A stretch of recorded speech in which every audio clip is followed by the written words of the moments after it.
ಮಂಡ್ಯ ಜೈಲಲ್ಲೂ ಕೂಡ ಖೈದಿಗೆ hi fi treatment ಸಿಕ್ಕಿರತಕ್ಕಂಥದ್ದು. ವಿಚಾರಣಾಧೀನ ಖೈದಿಗೆ hi fi treatment ಸಿಕ್ಕಿದೆ. ಜೈಲಲ್ಲಿ ಇರಬೇಕಾದ ಖೈದಿ ಆಸ್ಪತ್ರೆಯಲ್ಲಿ ಗೆಳತಿ ಜೊತೆ ಪತ್ತೆಯಾಗಿದೆ. ಕೋರ್ಟ್ ಅನುಮತಿಯೂ ಇಲ್ಲ, ಗಂಭೀರ ಸಮಸ್ಯೆಯೂ ಇಲ್ಲ. ಆದರೂ ಅನಧಿಕೃತ ಸ್ಪೆಷಲ್ ವಾರ್ಡ್ ಅಲ್ಲಿ ಗೆಳತಿ, ಆ ವಿಚಾರಣಾಧೀನ ಖೈದಿ ಗೆಳತಿ ಜೊತೆ ಇದ್ದಾರೆ. KSLSA ದಿಢೀರಂತ ಭೇಟಿ ನೀಡಿದಂತ ಸಂದರ್ಭದಲ್ಲಿ ಈ ಜೈಲಿನ ಕರ್ಮಕಾಂಡ ಬಯಲಾಗಿದೆ. ಜೈಲು ಅಂದ್ರೆ ಒಂದು ನಿಯಮ, ಶಿಸ್ತು, ಎಲ್ಲರೂ ಒಂದೇ ವ್ಯವಸ್ಥೆಯಲ್ಲಿ ಇರಬೇಕು. ಆದರೆ ಮಂಡ್ಯದಲ್ಲಿ ವಿಚಾರಣಾಧೀನ ಖೈದಿಯೊಬ್ಬರಿಗೆ ವಿಶೇಷ ಟ್ರೀಟ್ಮೆಂಟ್ ಸಿಗ್ತಾ ಅನ್ನುವಂಥ ಪ್ರಶ್ನೆ ಈಗ ದೊಡ್ಡ ಚರ್ಚೆಗೆ ಕಾರಣ ಆಗಿದೆ. ಕರ್ನಾಟಕ ರಾಜ್ಯ ಕಾನೂನು ಸೇವೆಗಳ ಪ್ರಾಧಿಕಾರ ಅಂದ್ರೆ KSLSA ಅನ್ನುವಂಥ ತಂಡ ಮಂಡ್ಯ ಜಿಲ್ಲಾ ಕಾರಾಗೃಹ ಹಾಗೂ ಮಿಮ್ಸ್ ಆಸ್ಪತ್ರೆಗೆ ದಿಢೀರಂತ ಭೇಟಿ ಕೊಡುತ್ತೆ. ಈ ವೇಳೆ ಜೈಲಿನಲ್ಲಿದ್ದ ಕೆಲವು ವಿಚಾರಗಳು ಬೆಳಕಿಗೆ ಬಂದಿವೆ ಅಂತ ಹೇಳಲಾಗ್ತಾ ಇದೆ. ಅದರಲ್ಲೂ ಪ್ರಮುಖವಾಗಿ ಮೊಹಮ್ಮದ್ ಹುಸೇನ್ ಅಂತಕ್ಕಂಥ ವಿಚಾರಣಾಧೀನ ಖೈದಿ ಅನಧಿಕೃತವಾಗಿ ವಿಶೇಷ ವಾರ್ಡ್ನಲ್ಲಿ ಚಿಕಿತ್ಸೆ ಪಡಿತಾ ಇದ್ದಿದ್ದು ತಂಡದ ಗಮನಕ್ಕೆ ಬಂದಿದೆ ಅಂತ ಹೇಳಲಾಗ್ತಾ ಇದೆ. ಇಲ್ಲಿ ಅಸಲಿ ಪ್ರಶ್ನೆ ಏನು, ಈತನಿಗೆ ಸ್ಪೆಷಲ್ ವಾರ್ಡ್ ಅಲ್ಲಿ ಇರ್ತಕ್ಕಂಥ ಸ್ಪೆಷಲ್ ವಾರ್ಡ್ ಅಲ್ಲಿ ಇರೋದಕ್ಕೆ ಕೋರ್ಟ್ ಇಂದ ಯಾವುದಾದ್ರೂ ಅನುಮತಿ ಸಿಕ್ಕಿದೆಯಾ? ಮಾಹಿತಿ ಪ್ರಕಾರ ಯಾವುದೇ ಒಂದು ಗಂಭೀರ ಆರೋಗ್ಯ ಸಮಸ್ಯೆ ಇಲ್ದಿದ್ರು ಕೂಡ ಆತನನ್ನ ವಿಶೇಷ ವಾರ್ಡ್ ಅಲ್ಲಿ ಇರಿಸಲಾಗ್ತಿತ್ತು ಅಂತ ಹೇಳಲಾಗ್ತಾ ಇದೆ. ಈಗ ಹೈಫೈ ಟ್ರೀಟ್ಮೆಂಟ್ ಜೈಲಲ್ಲಿ ಸಿಗ್ತಾ ಇರ್ತಕ್ಕಂಥ ಒಬ್ಬ ವಿಚಾರಣಾಧೀನ ಖೈದಿ ತನ್ನ ಗೆಳತಿ ಜೊತೆ ಸಿಕ್ಕಾಕೊಂಡಿದ್ದಾರೆ ಅಂದ್ರೆ ಏನ್ ಕತೆ ಇದು? ಎಲ್ಲೋಯ್ತು ಜೈಲಿನ ಒಂದು ವ್ಯವಸ್ಥೆ? ಈಗ ದಿಢೀರಂತ ಜೈಲಿನ ಕರ್ಮಕಾಂಡ ಬಯಲಾಗಿದೆ. ಮಂಡ್ಯ ಜಿಲ್ಲಾ ಕಾರಾಗೃಹ ಮಿಮ್ಸ್ ಆಸ್ಪತ್ರೆಗೆ ಈ ಒಂದು ತಂಡ ದಿಢೀರಂತ ಭೇಟಿ ಕೊಡುತ್ತೆ. ಕರ್ನಾಟಕ ರಾಜ್ಯ ಕಾನೂನು ಸೇವೆಗಳ ಪ್ರಾಧಿಕಾರ ಭೇಟಿ ಕೊಡ್ತಾ ಇದೆ.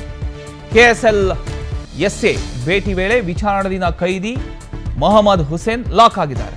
ಅನಧಿಕೃತ ಸ್ಪೆಷಲ್ ವಾರ್ಡ್ ಅಲ್ಲಿ ಚಿಕಿತ್ಸೆ ಪಡಿತಿದ್ದಂತ ಹುಸೇನ್ ಲಾಕ್ ಆಗಿರತಕ್ಕಂಥದ್ದು. ನಕಲಿ ದಾಖಲೆ ಸೃಷ್ಟಿಗೆ ಸಹಕರಿಸಿದ ಹಿನ್ನೆಲೆಯಲ್ಲಿ ಹುಸೇನ್ ಜೈಲು ಪಾಲಾಗಿ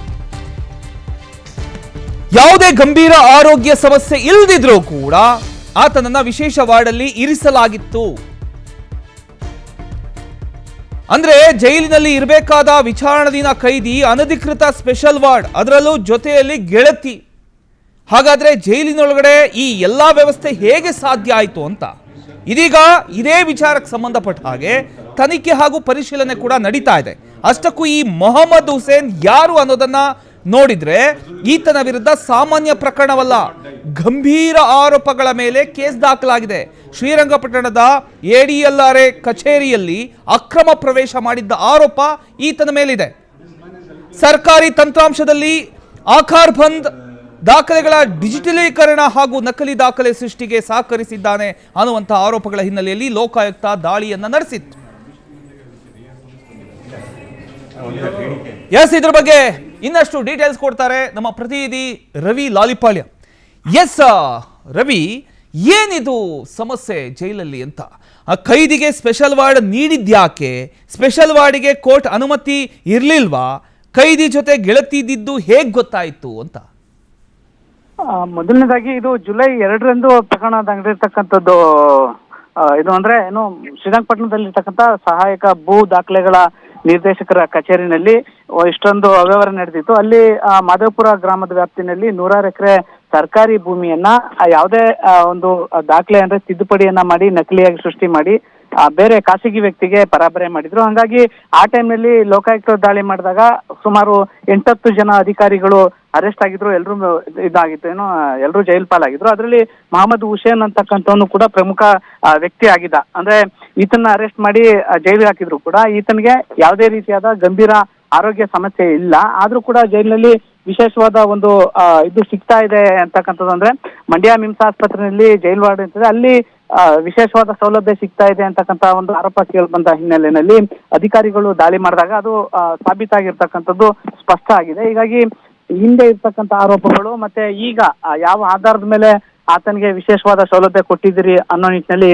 ತನಿಖೆಯನ್ನು ಆರಂಭಿಸಿದ್ದಾರೆ. ಇದಕ್ಕೆ ಸಂಬಂಧಪಟ್ಟಂಗೆ ಜೈಲಧಿಕಾರಿಗಳು ಯಾವ ರೀತಿ ಉತ್ತರ ಕೊಡ್ತಾರೆ ಅಂತಕ್ಕಂಥದ್ದು ನೋಡ್ಬೇಕಾಗುತ್ತೆ. ಒಟ್ಟಾರೆ ಅಷ್ಟೊಂದು ಆ ಪ್ರಕರಣದಲ್ಲಿ ಪ್ರಮುಖ ಆರೋಪಿಯಾಗಿ ಅಷ್ಟೊಂದು ಗಂಭೀರ ಆರೋಪಗಳಿದ್ರೂ ಕೂಡ ಆತನಿಗೆ ಯಾವುದೇ ರೀತಿಯಾದ ಆ ಗಂಭೀರ ಆರೋಗ್ಯ ಸಮಸ್ಯೆಗಳು ಇಲ್ಲದೆ ಇದ್ರು ಯಾಕೆ ಆತನ್ನ ಜೈಲ್ ವಾರ್ಡ್ಗೆ ಶಿಫ್ಟ್ ಮಾಡು, ಜೈಲಲ್ಲಿ ಇರೋದು ಬಿಟ್ಟು ಅಂತಕ್ಕಂಥದ್ದು ಈಗ ಮುಂದಿರ್ತಕ್ಕಂಥ ಮೂಲ ಪ್ರಶ್ನೆ. ಅದನ್ನ ಇಟ್ಕೊಂಡು ಈಗ ಅಧಿಕಾರಿಗಳು ತನಿಖೆ ಆರಂಭಿಸಿದ್ದಾರೆ.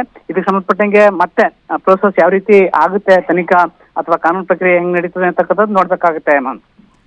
ಥ್ಯಾಂಕ್ ಯು ನಿಮ್ಮೆಲ್ಲ ಮಾಹಿತಿಗಾಗಿ ರವಿ.